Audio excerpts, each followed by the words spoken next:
Magandang araw po mga ka-hydro. Nandito po ako ngayon sa aking munting nursery.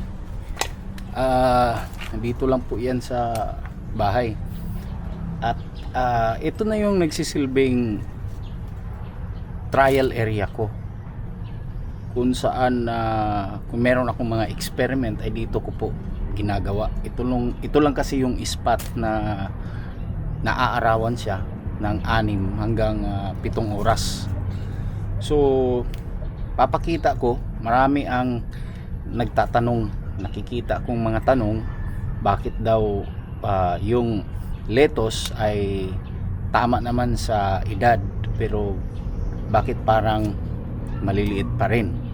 Tama naman yung parameters, yung nutrient, yung EC, yung pH, pero yung halaman ay parang matagal ang tubo o nababansot. So papakita ko sa inyo yung trial ko. Ito po yung trial ko, kung saan ang purpose sana nito ay i-compare ko itong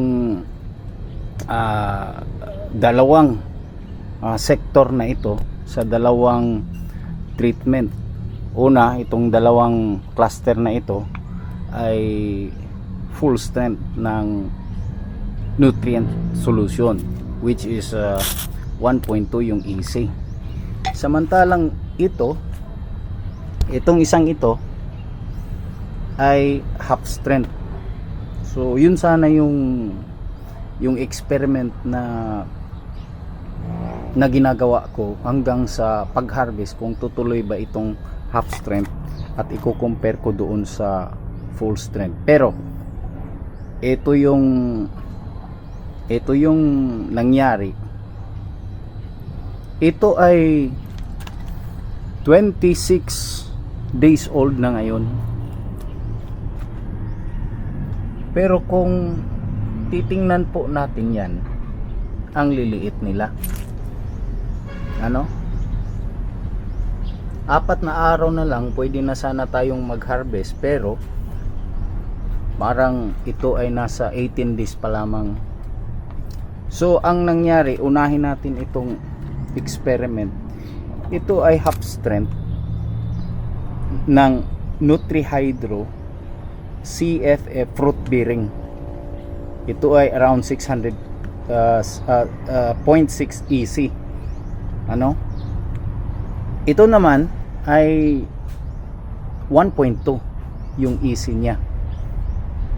Merong 3 na nauuna, habang yung iba naman, kung makikita natin diyan, ay may pagkapantay-pantay sila.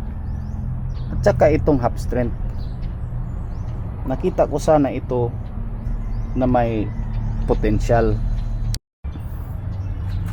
Kaso nga lang, ang nagiging problema ay kulang talaga sa tubo. So ano ang problema? Tama naman yung parameter, tama naman yung tubig, yung nutrient solution, naka-check naman yung pH, naarawan nandito ito sa spot na talagang maaarawan siya. Yung una, pangalawa, pangatlo hanggang pang-4 na trial ay maganda ang resulta. Ito ay pang-5. So ang sagot dyan, sa bawat lugar kasi sa atin dito sa Pilipinas, paiba-iba yung klima, yung temperatura, yung panahon. Halimbawa na lamang dito sa amin ngayon sa Cebu, sa Visayas, sa buong Visayas, merong tinatawag nilang shear line na sinasalubong ng northeast monsoon. Yun yung nagpapalamig na yung buong Visayas at Mindanao ay nagiging maulan. So itong Pebrero, itong buwan na ito, 80% sa buwan na ito, nasa February 25 na tayo ngayon, konti lang yung araw, kadalasan ay umuulan. So ang na-encounter kong problema dito ay halos kadalasan kapag 4 na araw, 3-4 na araw straight yung ulan, tapos kinabukasan yan mga siguro pang 5 araw at biglang tumirik yung araw, yung lettuce natin syempre ay nanlalambot. So ang resulta niyan, hindi stress sila, hindi makayanan, nagyayelo yung pinakailalim na dahon, nagiging yellow siya. So ang ginagawa ko dyan ay tinatanggal ko lamang. So ngayon mabagal talaga yung pagtubo niya, kasi yung lahat naman siguro ng halaman tuwing uulan, tuwing gabi na madilim ay babagal yung photosynthetic activity. So isa yun sa dahilan. Kaya hindi din tayo pwedeng mag-compare ba sa lettuce ng iba na ito yung 20 days ko, yun yung 20 days sa kanya halimbawa, kasi paiba-iba ng lugar, maliban lang kung iisang lugar lang kayo. Ano? So ang nakikita kong dahilan talaga para mahinder yung paglaki at pagtubo ng ating mga lettuce ay yung panahon. So hindi na natin hold yan nating mga grower, maliban lang kung may talagang may pondo ka, pwede kang mag indoor yung setup mo. Pero kapag tayo ay small grower at nakadepende lang tayo sa araw, malaking factor sa atin yung panahon, yung klima. Kaya hindi na ako nagtataka na ito ay supposed to be 4 na araw na lang, ito ay harvest na, pero talagang hindi pa ito pwede, hindi pa ito kaya. Pag i-replicate mo ito, pag nagtanim ka ng maramihan tapos ganito yung panahon, ay parang talo ka na sa oras. Hindi ka man talo sa benta, kasi baka habol pa ito, pero sa oras talo ka na doon ng ilang days. Ito yung halimbawa sa sinasabi kong mga 3-4 na araw na umuulan o makulimlim. Kung makikita nyo, yung gitna, yung bagong sipol, ayun o. Pasensya na at maingay yung mga aso, pero yung bagong sipol niya ay talagang sunog, kasi biglang uminit, sunog talaga. Ito hindi ko alam kung magsisipol pa ito ng panibagong shoots, pero hayaan ko na lang ito. Ano, ang nakikita ko kasing dahilan, ito yung pinaka best na solusyon sa nakikita ko sa karanasan natin, sa experience natin, yung 1 to 15 days after germination. Yun yung pinaka crucial na part. Ang ginagawa ko kasi doon, from day 1 to 4 ay nasa ilalim ng UV, tapos day 5 hanggang 15 ay talagang pinapainitan ko, hindi lang pinapaarawan, binibilad ko talaga. Ang